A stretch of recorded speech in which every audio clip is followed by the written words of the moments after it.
ಗೊತ್ತಿಲ್ಲ. ಈಗಾಗಲೇ ನಿನ್ನೆ ಹೇಳಿದ್ದೀನಿ. ತಾಲೂಕಿನ ಬಿಜೆಪಿ ಹಾಗೂ ಜೆಡಿಎಸ್ನ ಕಾರ್ಯಕರ್ತರು ಗೆದ್ದಂತ ಸಂದರ್ಭದಲ್ಲಿ ಹಿನ್ನೆಲೆಯಲ್ಲಿ ನನಗೆ ಅಭಿನಂದನೆ ಮಾಡಬೇಕು ಅಂತೇಳಿ ನನ್ನನ್ನ ಮತ್ತು ವಿರೋಧ ಪಕ್ಷದ ನಾಯಕರು ಮಾನ್ಯ ಅಶೋಕ್ ರವರನ್ನ ಕರೆದಿದ್ರು. ಎಲ್ಲ ಆಯೋಜನೆ ಅವರೇ ಮಾಡಿದ್ರು. ನಾವು ಕಾರ್ಯಕ್ರಮಕ್ಕೆ ಹೋಗಿದ್ವು.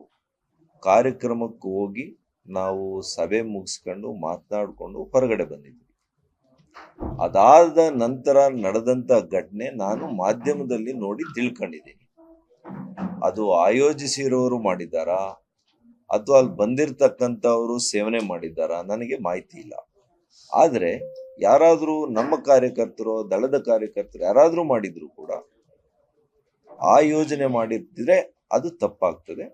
ಮುಂದೆ ಯಾವುದೇ ಸಂದರ್ಭದಲ್ಲಿ ನಾನು ಯಾಕೆ ಅಂದ್ರೆ ಈ 20 ವರ್ಷದ ರಾಜಕಾರಣದ ಜೀವನದಲ್ಲಿ ನಾನು ಮದ್ಯ ಹಂಚಿ ರಾಜಕಾರಣ ಮಾಡಿಲ್ಲ.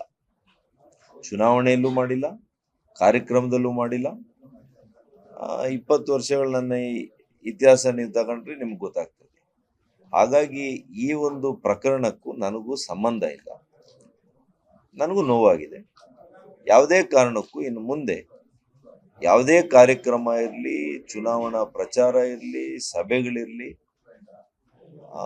ಮದ್ಯ ಕೊಡುವಂಥದ್ದು ನಿಜವಾಗಿಯೂ ಕೂಡ ಅದು ಅಕ್ಷಮ್ಯ ಅಪರಾಧ. ಅದನ್ನು ಮಾಡಬಾರ್ದು ಅಂತೇಳಿ ನಾನು ಅವ್ರಿಗೆ ಈಗಾಗಲೇ ನಿನ್ನೆ ರಾತ್ರಿನೇ ಫೋನಲ್ಲಿ ಮಾತಾಡಿ ಹೇಳಿದ್ದೆ.